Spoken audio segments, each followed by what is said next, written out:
So we can begin recording this call now. First off, thank you for joining us for this Digital Physicians Roundtable on COVID-19 and how it's impacting our practices. So I'll be helping to moderate this session, but before we get started, I just wanted to introduce Tony Aquaviva, a representative from our MCMS Physician Connect resource partner, Handcraft Linen and Uniform Services. So Tony, thank you for joining us on this call this evening. I know that Handcraft offers some medical linen and apparel products, but I think you wanted to speak with us briefly about some PPE related issues this evening. I'll turn it over to you, Tony. Thanks so much. Thanks, everyone. I just wanted to spend a few minutes talking about some of the things we're doing during this unique situation, we'll call it that. Many of you know, some of you already deal with linen companies, some of you don't, but many of you know we're a contracted service. And one of the things we've decided to do as a company is work with our practices that are having the difficulties that obviously they're limiting patients, some offices are closing, et cetera. So one of the things we are saying to our practices that we are willing and working with you to suspend service during this period or reduce services dramatically as you need it done.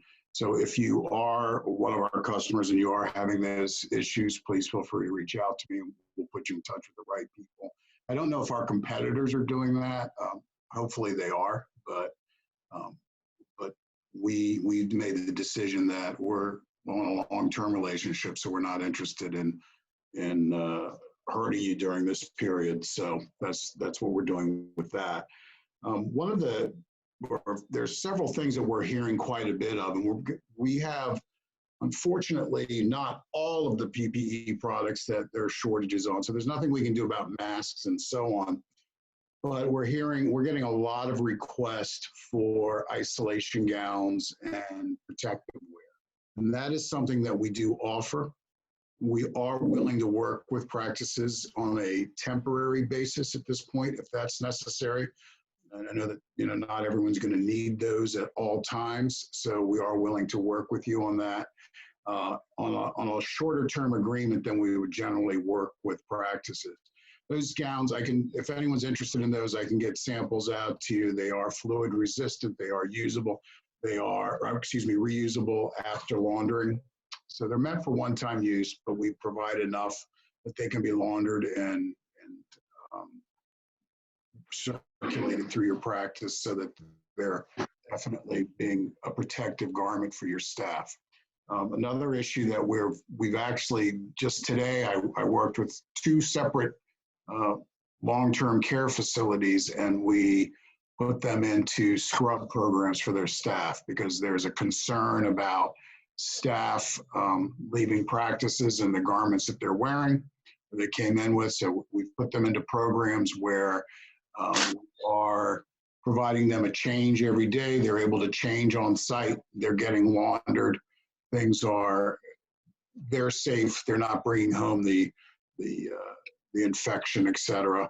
And we also wanted to mention, we've done this all along, but lab coats, if you wear lab coats in your practices and they're not getting laundered as frequently as you'd like, we do have programs in place that we can provide you with a lab coat per day. And oftentimes it's far less than taking just a couple of coats to the dry cleaner. So, and you're really getting the infection control in place. They've always said that one of the worst things is a dirty lab coat to pass on infection and disease. So we have a system in place to address that.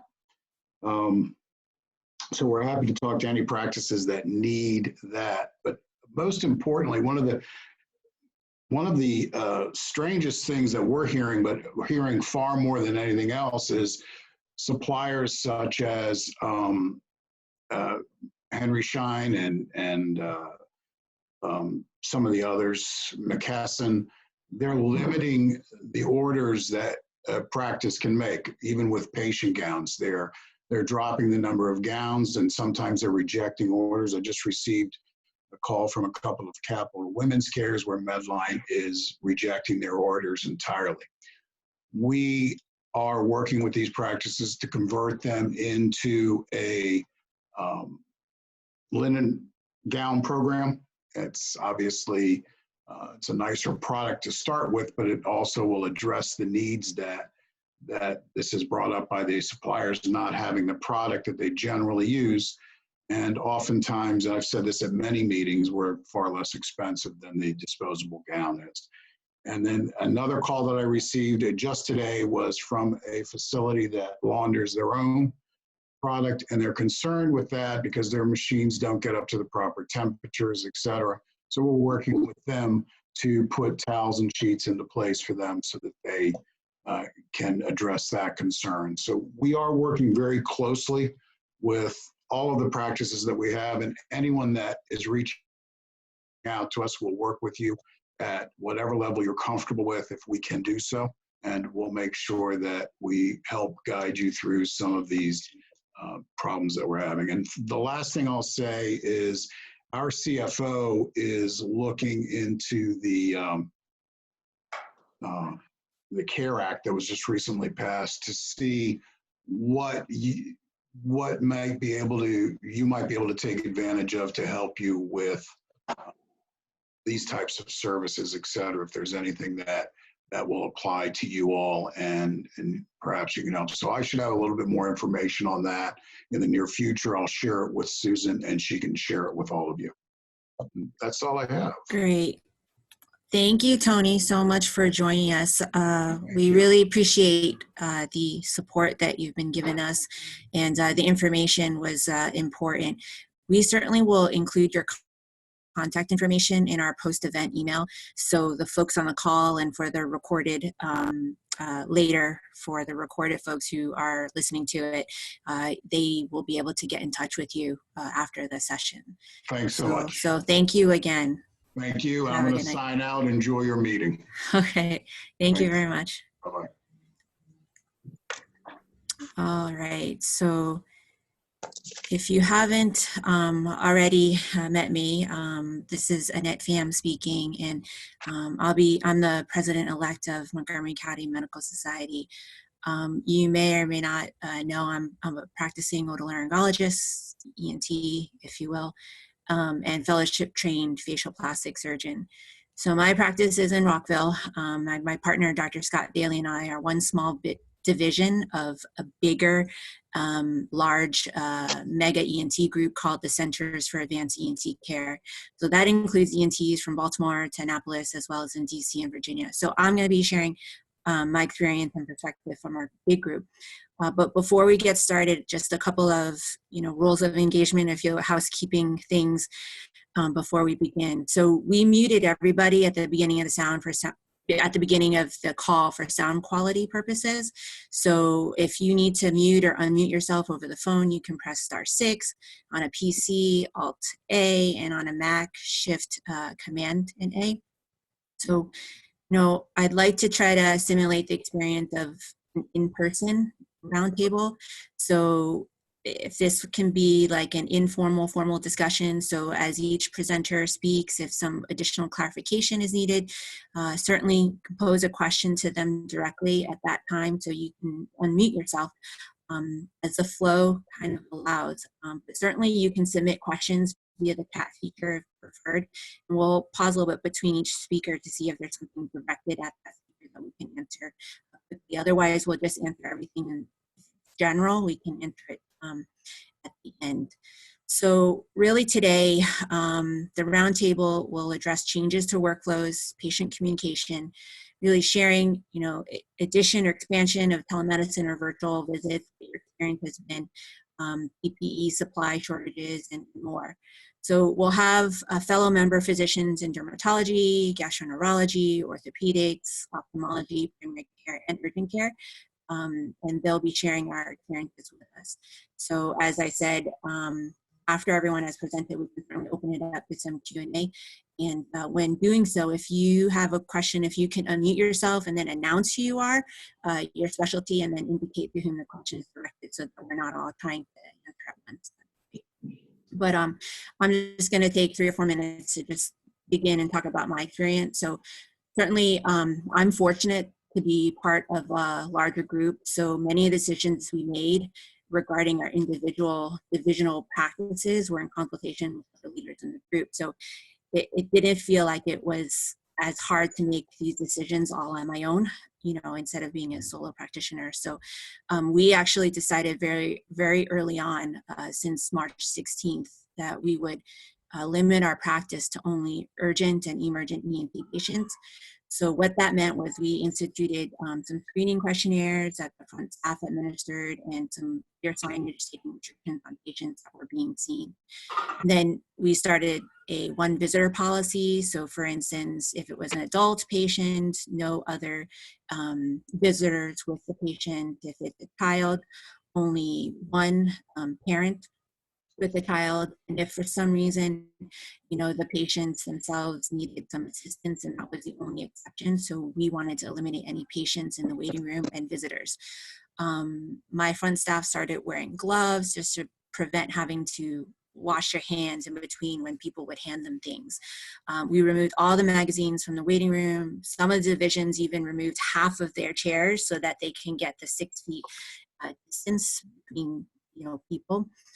But since then, I've gone even further. Now in our 3rd week of just seeing urgent and emergent patients, I removed all unnecessary equipment, instrumentation, brochures from the exam room. So in ENT, we have something called an SMR cart, basically suction and aerosolizing machinery. And I basically removed all of that from the surface, and whatever I needed for that patient that needed to be seen for instance, an ear speculum, I would be taking out, so I wouldn't be opening up drawers and having to go in when the patient was in the room. And that also, cut down on the amount of things that my staff had to kind of clean. And then, really, we just proceeded with an abundance of caution. I don't know if you've all sort of heard, and this all kind of came out where a lot of anecdotal reports were amassing from our international colleagues that were ahead of us, saying that healthcare workers who participated in aerosol generating procedures, essentially what I do every day as a otolaryngologist, put them at higher risk of being exposed to greater viral loads. So that's why we proceeded with all of these things early on. And of course, this wasn't just us. It involved ophthalmologists, dentists, anesthesiologists, intubating. So from a day-to-day standpoint, my practice is not huge to begin with. So I only normally see maybe 15 to 20 patients a day, because I like to spend time with patients. And then it went down to 5 to 7, and then it further decreased. Now in this 3rd week, 95% of the patients I see are via telemedicine, just because I feel like they still wanted to kind of touch in, touch base, follow up with me.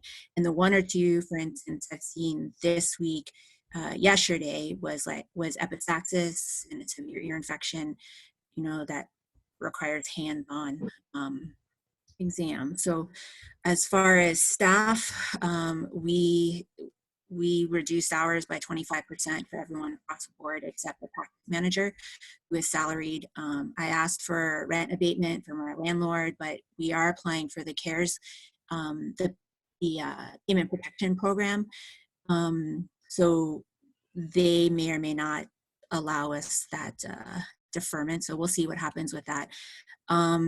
Let's see. So even though the staff are working only 30 hours a week, they're really working tirelessly to reschedule patients, try to rapidly implement these protocols, to convert patients to telemedicine visits. And then, honestly, my partner and I are probably prepared to not pay ourselves for 3 months or even 6 months, because we want to make sure our staff is covered. So really my challenge has been, just ensuring the sustainability and making sure my staff is taken care of, making sure everything else that everyone's facing with the adequate, PPE. Once I run out of those, I probably won't be seeing any patients. And the emergency patients that I wanted to keep out of the emergency room, I may even have to see in the emergency room. So the other challenge is, staying up to date on everything that's quickly changing, all the rules and regulations, and certainly on a personal level, I'm trying to stay sane, to keep my staff, my patients, my family, myself healthy. It feels like an invisible threat, and so you just don't know. And sometimes too much information just makes me go a little bonkers. So sometimes I have to kind of take a step back. So, certainly throughout all this physical distancing or social distancing or physical distancing measures, trying to stay distantly socializing, relying on my specialty societies for the national regulations, but really relying on, our local and state societies, MCMS and MedChi, to bring things that are relevant to what we're facing closer to home within Montgomery County, the rules and regulations, maintaining connections with friends and colleagues, engaged via online forums. So, certainly I'm pretty grateful and fortunate to be able to access and connect via technology. So, let's see. I've got one question here. So what telemedicine program I'm using? I'm actually currently using doxy.me. I looked at a few other ones, and I think the main thing was kind of looking at what are the goals for telehealth or telemedicine that you wanted to achieve. And for me, I'm a surgeon. I'm going to need to see, post-op patients, and you can.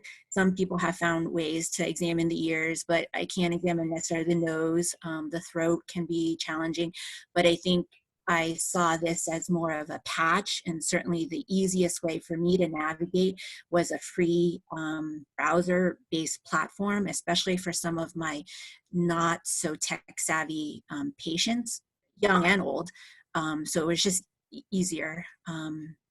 And you can actually generate a BAA, business association agreement with them as well. But I felt like still using something HIPAA compliant and not necessarily going to something like FaceTime. So that's what I've been sort of dealing with on my end in the ENT world. And probably like all, surgeons, we are doing any elective surgeries as well. So with that, maybe we can move to our next speaker, maybe Dr. Green, our current president. Maybe you can chime in and tell us about your experience from dermatology. Okay, thanks, Annette.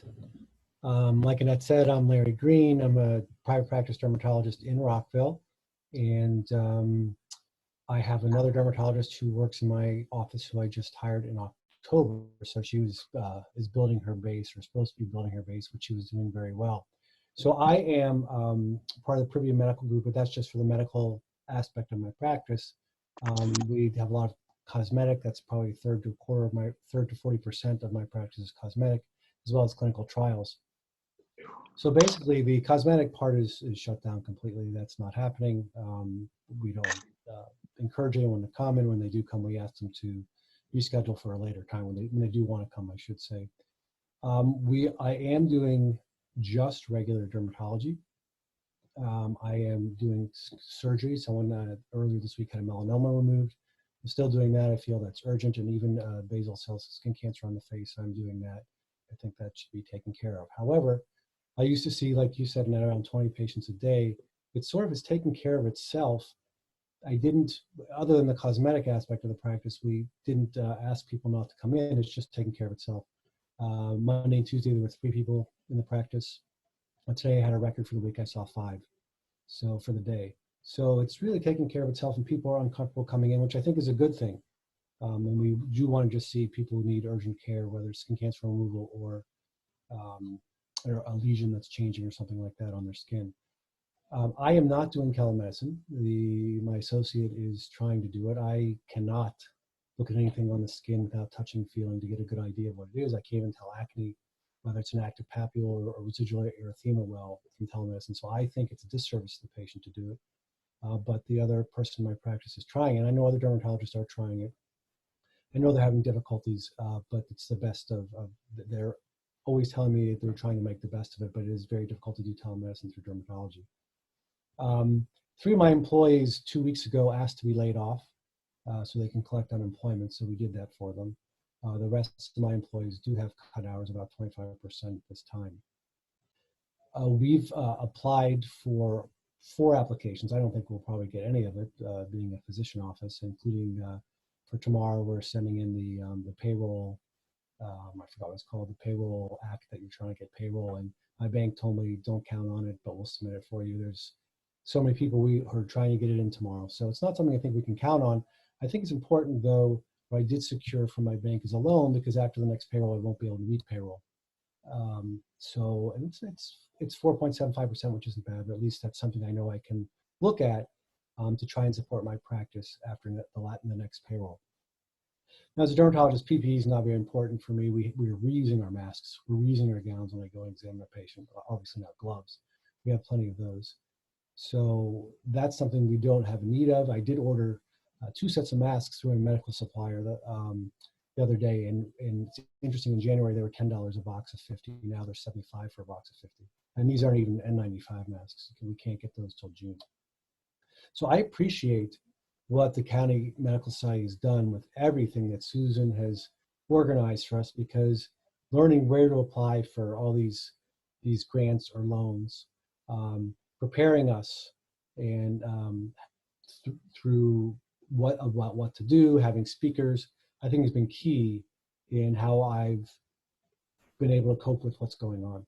And I think the County Medical Society support is essential for us in this time, because they're such a resource. And Susan, you've been such a resource for us, and Carissa too, for our practices, helping us navigate through all the complex regulations and rules that are coming on.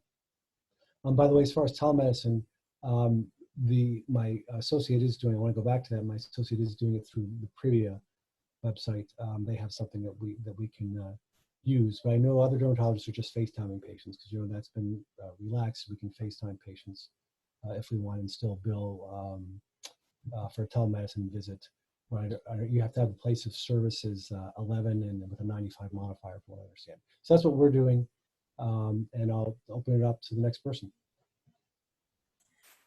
Thank you, Dr. Green. I actually had a quick question. This is Annette Pham. You mentioned a line of credit. Was this something that took a long time? Or was it expedited? It was expedited. It took about a day. When you work with your business bank, I think they know you. They know me. I've taken out loans for them. I did a construction loan a few years ago when I built a new space. So they know my practice. Within 24 hours, I was given an extended line of credit. I had just sent in my tax returns for the last 2 years, and they've had my tax returns previously. In fact, it's interesting. I applied for the payroll thing through them, and it's today we filled out all the paperwork. And I didn't know where my articles of incorporation were, and that's something they recommended get sent. And they had it. They're like, "Oh, we have it for you." So it's really nice. It's nice to work with a bank. They have that information for you. So, and it was easy to get a line of credit within 24 hours. All right. Great. And I see Dr. Sandler, I think you had a question for Dr. Green. Yeah, can you hear me? Yep. Yeah. So, hey, Larry. So the only thing I would say about the unemployment that you mentioned is, I don't know how many people, I feel like I've gotten a mini PhD in unemployment, furlough, work sharing, kind of a compressed education. It seems like for some of us and for the employees, furlough may be a great alternative to unemployment, because it maintains their employment connection to the practice, and they don't have to jump through the hoops. And then there's this other thing you had mentioned about reducing hours. There's this thing called work sharing. As long as, and everybody probably knows this, and I'm probably saying stuff everybody knows, we all look in the same stuff, but if you have at least 2 people do it and they have the same reduction in hours, they can take whatever you're paying them plus get their unemployment benefits on the amount that they're not working. It's kind of weird to me also about this unemployment where they can get $430 a week plus 600, which is almost more than a lot of people are making, which seems like an incredible loophole, but not surprising. But the work sharing is also a reasonable thing. So people you have in your office working 50 or 60%, as long as there's more than one and they have the same reduction in hours, they can get their 40% paid on a percentage basis on the unemployment. I'm gonna mute. No, thanks, Glenn. All great ideas. My staff, just the three that wanted to be on unemployment, they wanted us to fire them. So we didn't argue with them, whatever they wanted. I just want the staff to be happy. But we've furloughed the other staff too as well. The nice thing about furloughs, I think they keep their health insurance. But the staff who wanted unemployment don't get health insurance from my office. So, and one other point is that with the payroll reduction, a payroll whatever plan that's just coming out, if you have patients who you put on unemployment, you're not eligible for it. So what I've been told to do is you just rehire them if you get accepted for that. So we'll just rehire them at that point. And then I've heard that can be done. That's what I've heard. Susan probably knows more. Yeah. Well, thank you. Yeah. So Susan, I'll just pipe in real quickly. And that's that actually we have designated in the office Marissa to be our point person on these programs. So she's done an amazing job ramping up on this. We'll be sending out more information. We'll be helping members to kind of handhold through the process. And so all of, there's still so much unknown. A lot of banks don't even have any idea about these particular programs. So I think it's going to take probably another week or 10 days before some of the banks get up to speed. I'm glad to hear that you've been able to get your bank to be helpful. But anyway, Marissa, certainly Carissa can answer some questions, but Marissa is our point. So you can email her at mvalery, VALERY, MV, yeah, at montgomerymedicine.org if you need some help. Thank you. Great.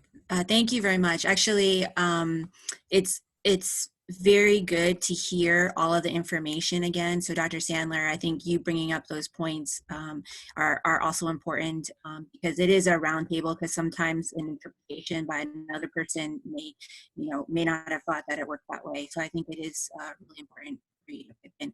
I think I'll call on the next person, Dr. Rockhour. You want to tell us about your experience so far? Sure. Well, we're an orthopedic practice, and it's a little tough to reduce fractures or do any of that, on a telemedicine type basis. I don't really see very many fractures anymore. I'm at a level where I don't have to cover the ER, but my associates do.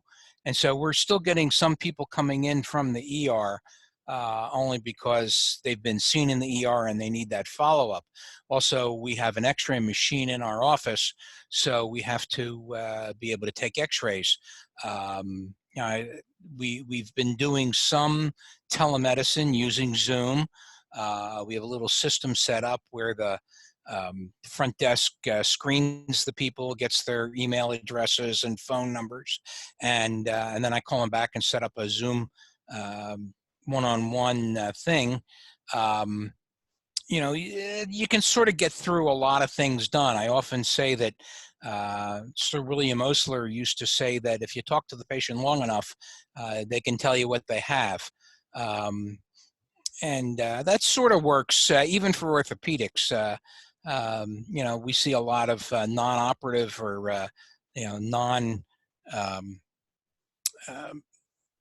non-operative or procedural things. So we're basically primary care for the musculoskeletal system. So we can do a lot of stuff just by talking to people, finding out where their pain's going, going up and down, show me your shoulder motion, have somebody hold the phone and let me watch you walk, so we can get a lot of that stuff done. How many are we doing each day? At most we're doing, 5 or maybe 10. It's really not very much. We haven't gotten paid anything for it yet.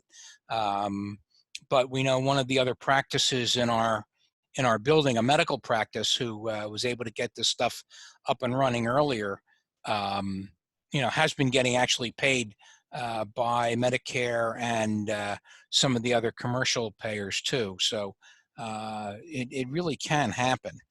As far as employees, all of our physical therapy went on furlough. Nobody wanted to come in to be touched by anybody.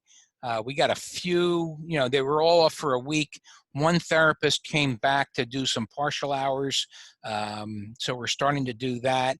As I understand with the furlough, you can do partial hours if you're going to do 20 or 30 hours a week.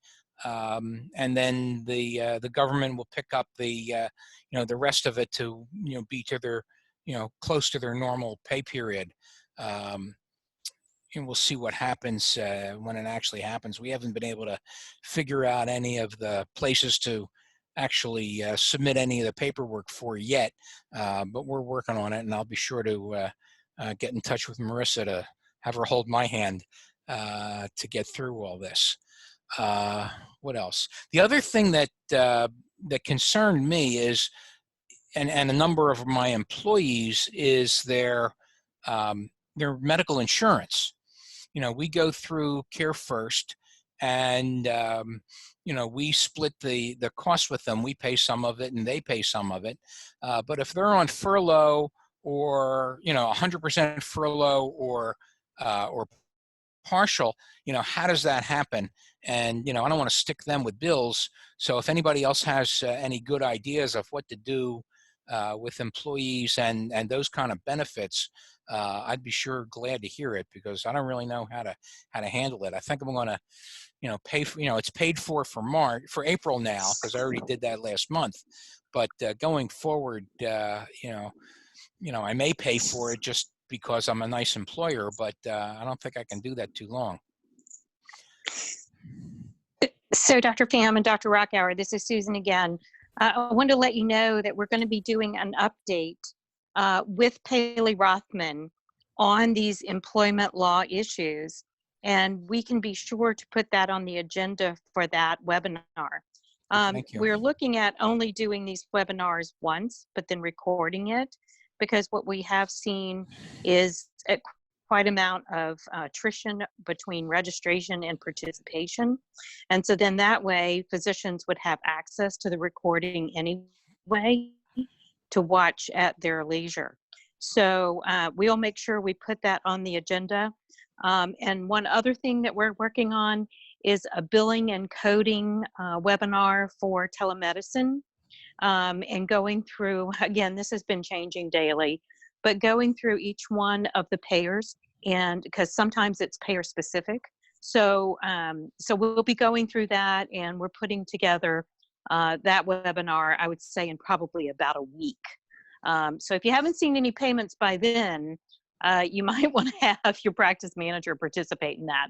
Thank you. Great. One thing I've noticed that I've been spending a lot of time is doing webinars between Montgomery County and the state and MedChi and AMA and a lot of other commercial people that are out there trying to find our business. I've been spending a lot of time doing webinars. Right. Yep. There's a lot of information out there. Let's go ahead and move on to the next person. Dr. O'Connor, would you like to share your experience from primary care world? Sure. Can you hear me? Yes. Great.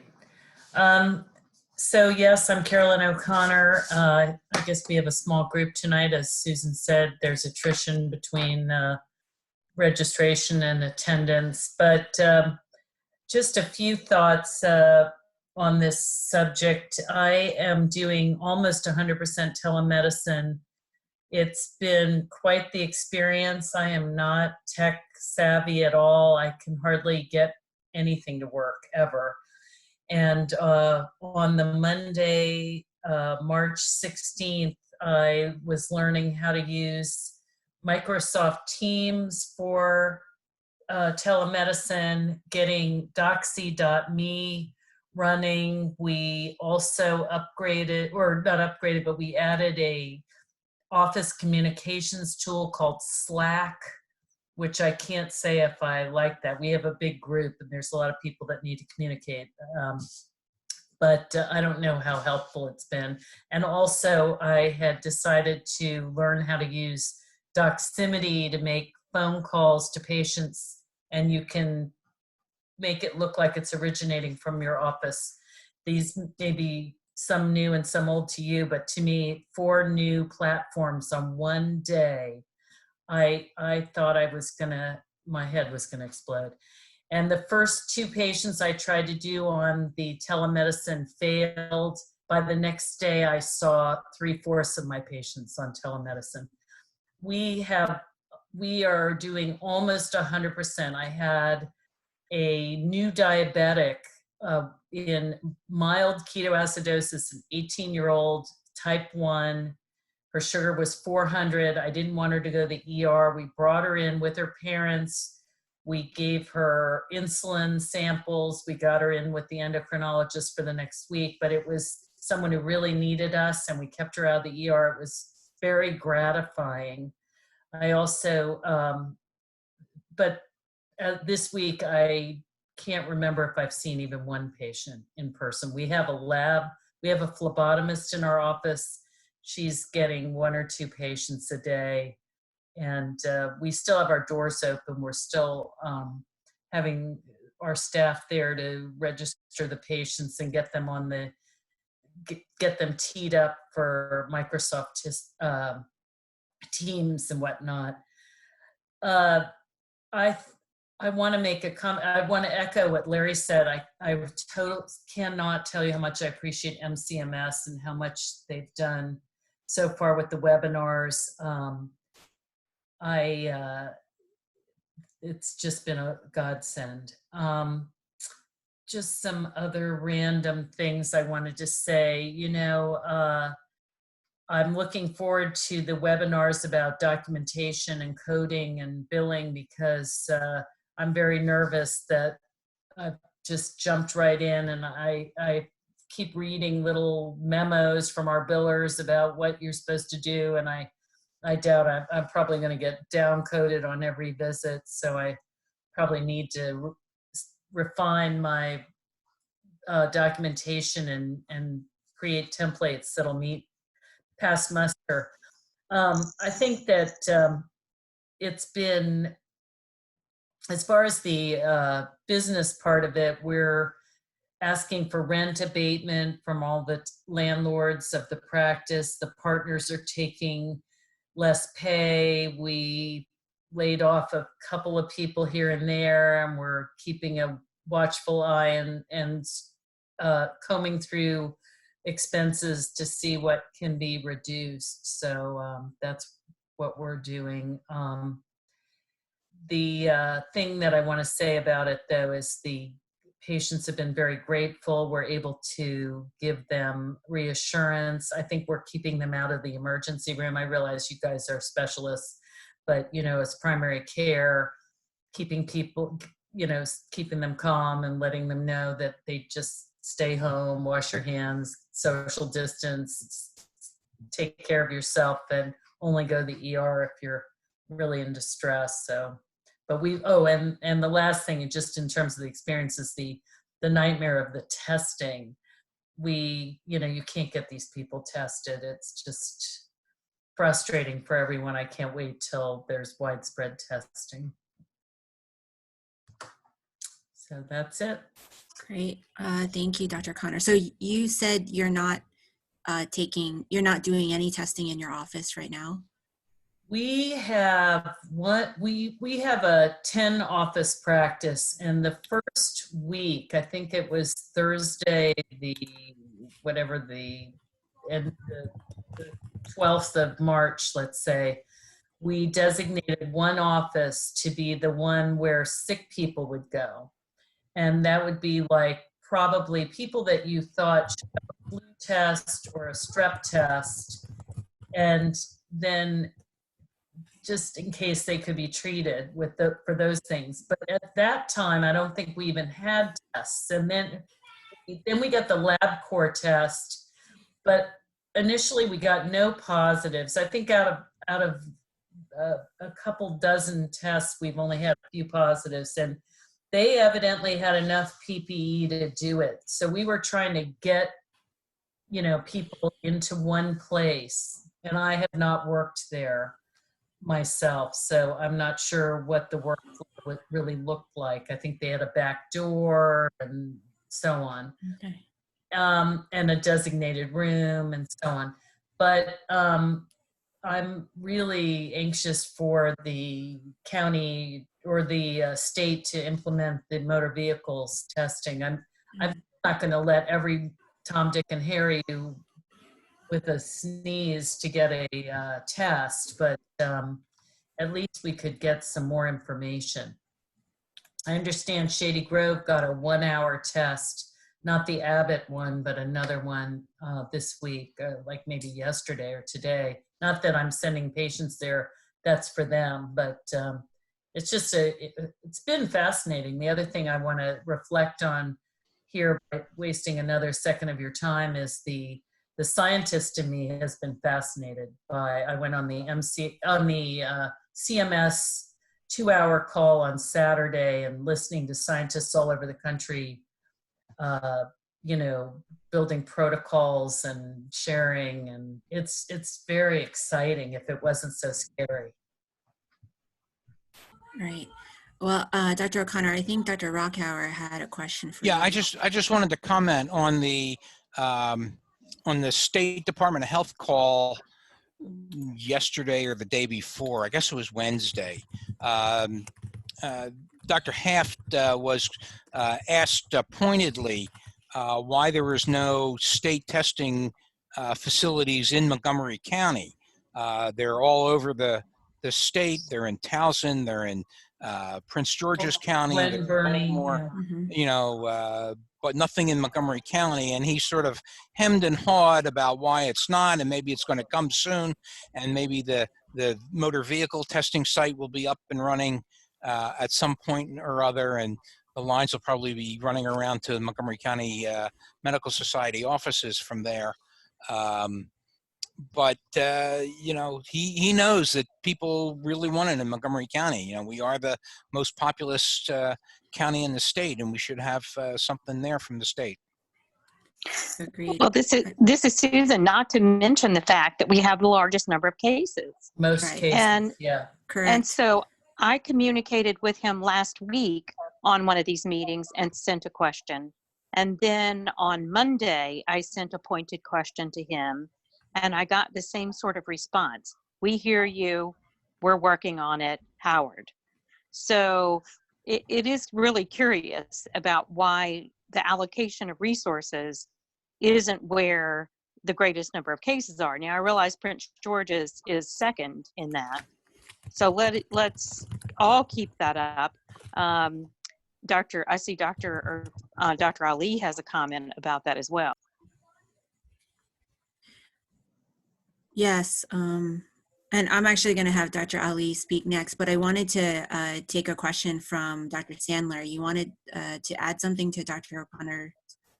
Yeah, Carol, the one thing when you were talking about, Carolyn, stop touching your face. I washed my hands before I came in. When you were talking about coding, I think for telemedicine, unless you're doing kind of a robust telemedicine exam, Yes. using time is almost just Right. a way to do this as we're starting. It's not super lucrative, but at least we won't run afoul of any of the issues with how well we're coding based on anything but time. So I think time is almost the easiest way to start this. Yeah, that's a great point. And again, also, we're planning on having that webinar on telemedicine, billing, and coding. But the interesting thing also with telemedicine is you also can't fudge your time because it's going to record your history. So with that, I'm going to have Dr. Ali speak next about her experience from the urgent care side. Dr. Ali? Hi, so I'm Irfan Ali.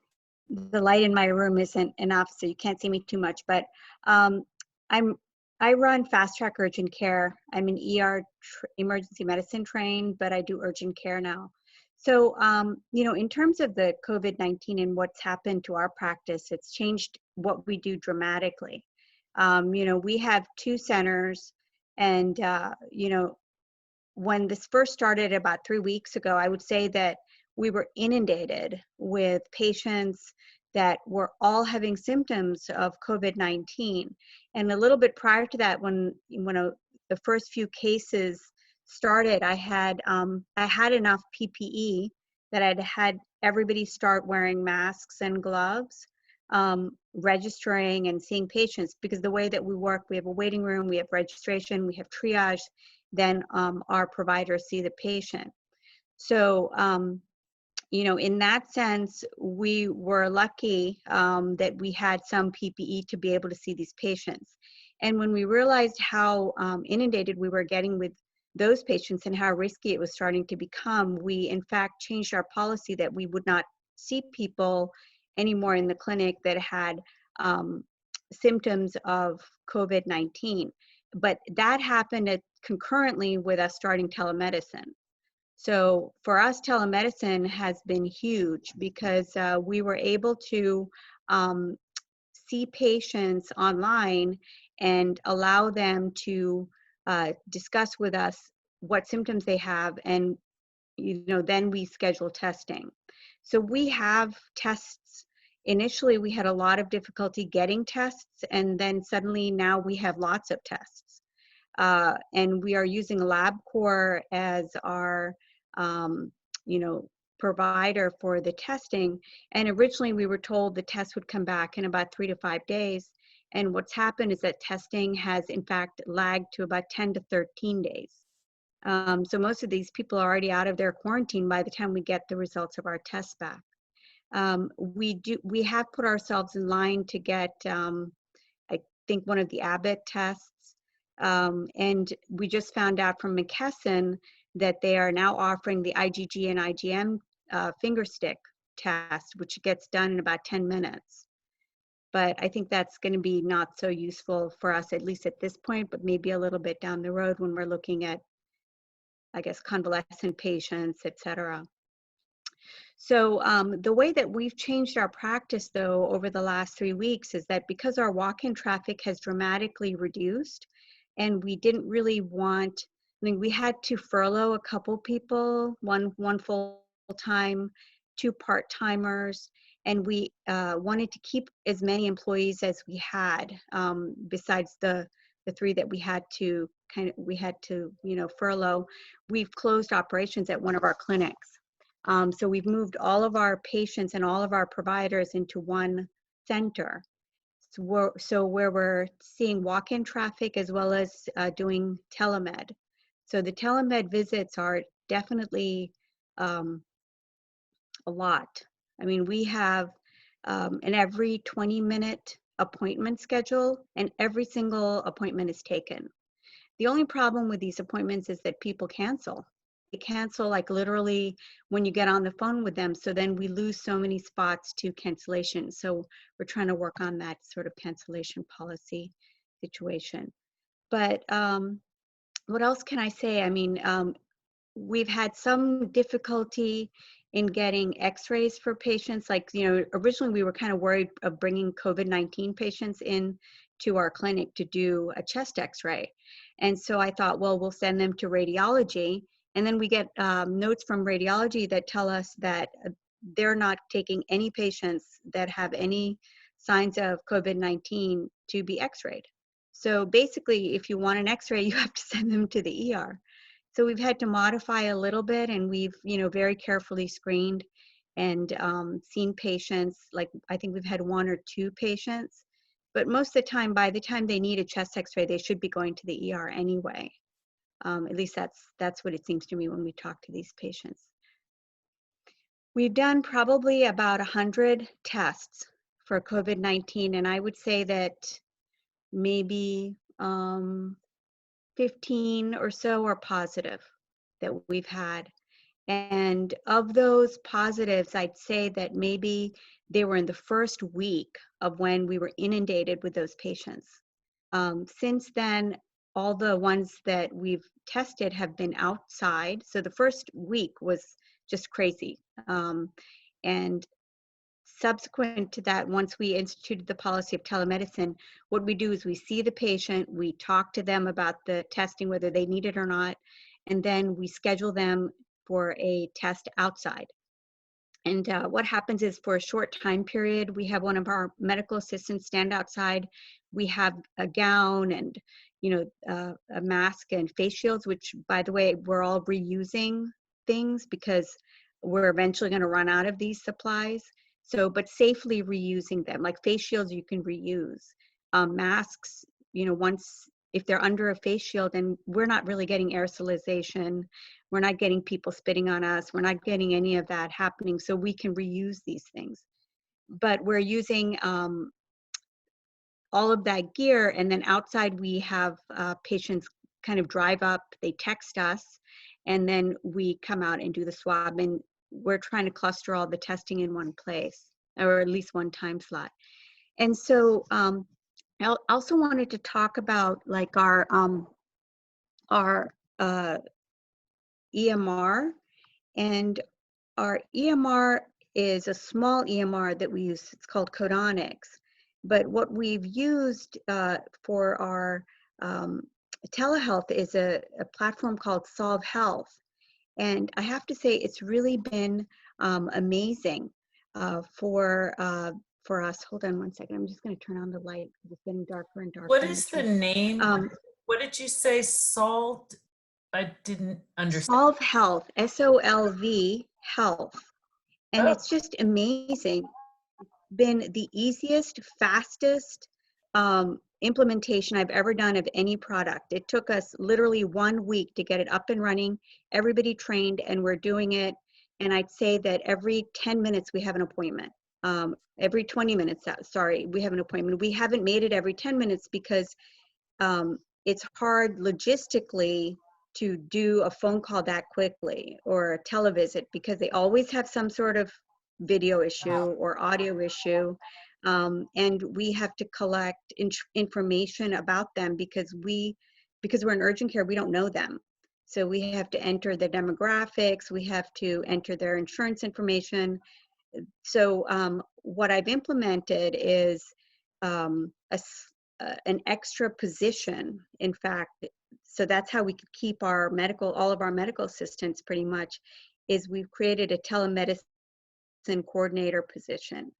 So that one person is responsible for taking those phone calls, first calling them ahead of time, getting probably what everybody's office staff normally does, what we don't normally do, is calling them ahead of time, getting their insurance information, their payment information, their demographic data, entering it into the EMR.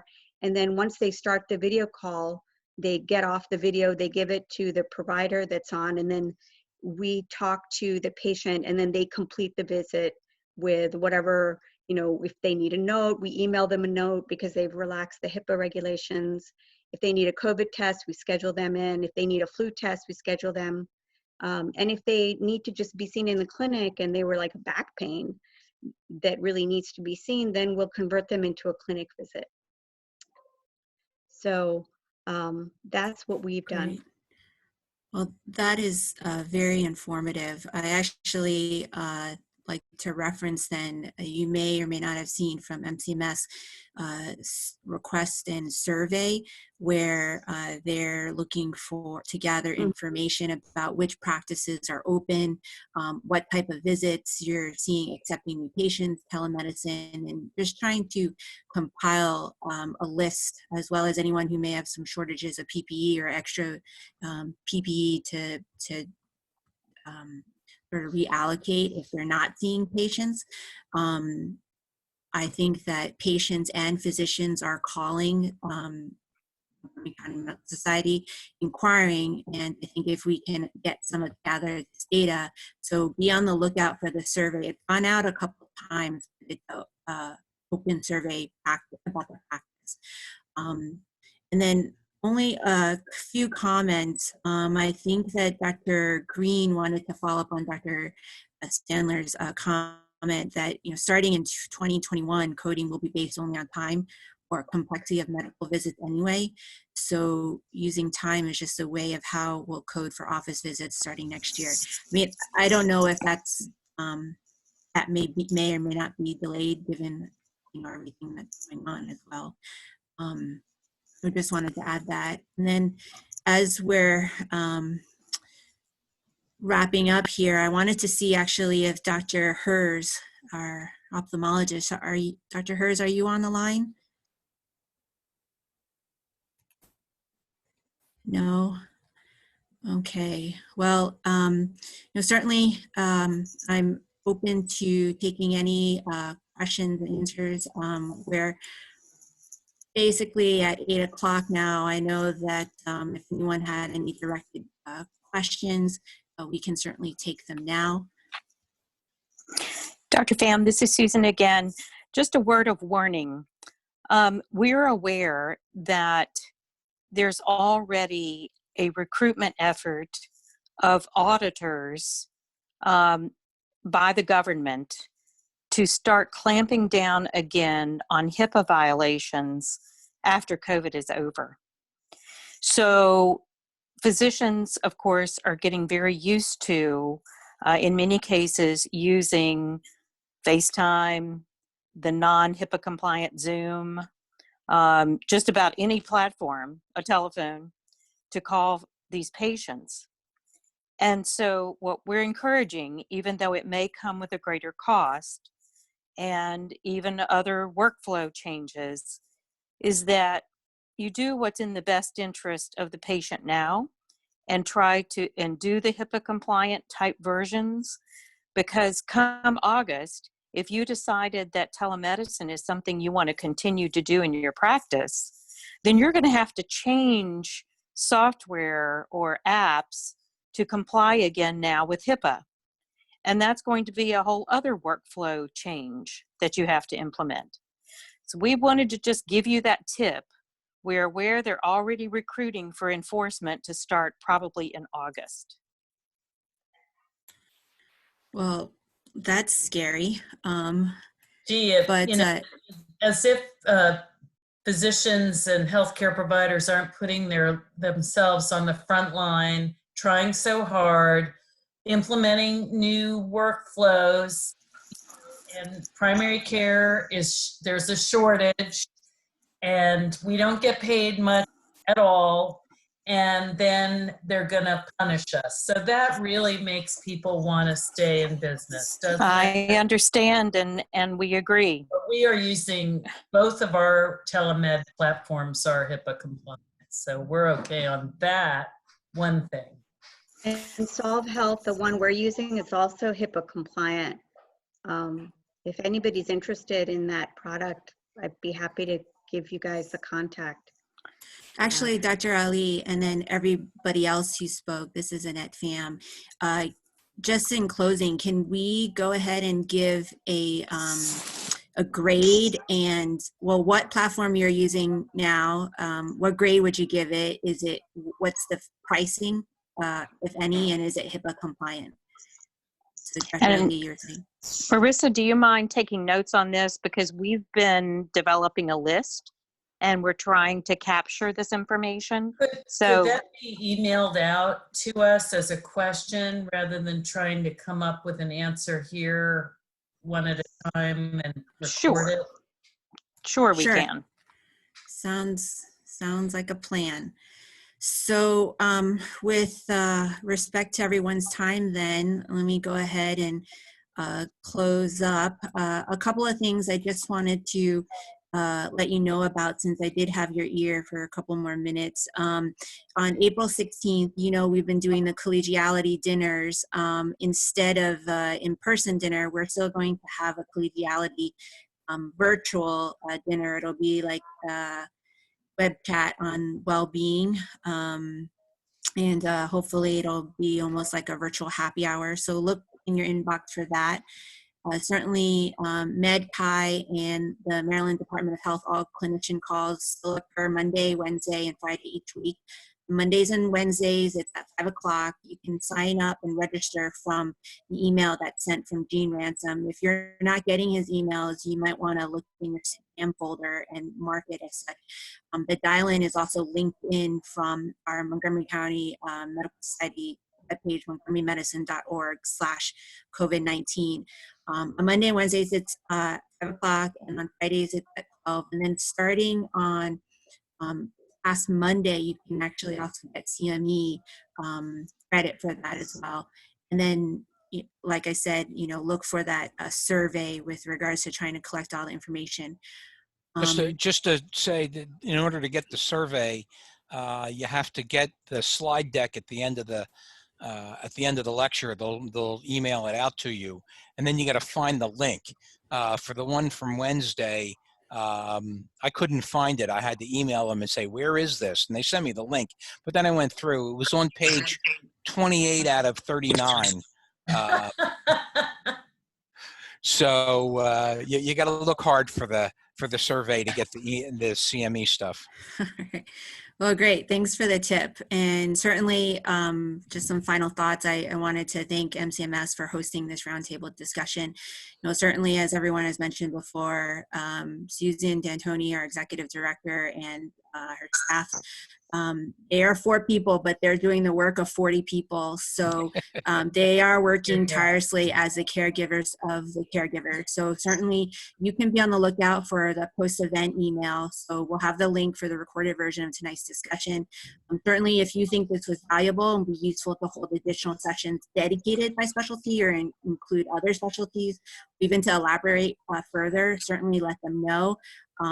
I know these are uncertain times. Local, regional, national guidelines, rules are evolving quickly and changing on a daily basis. Maybe the things we said tonight will not be valid tomorrow, but I appreciate all of us, trying to keep each other informed. I think that's really the most important thing.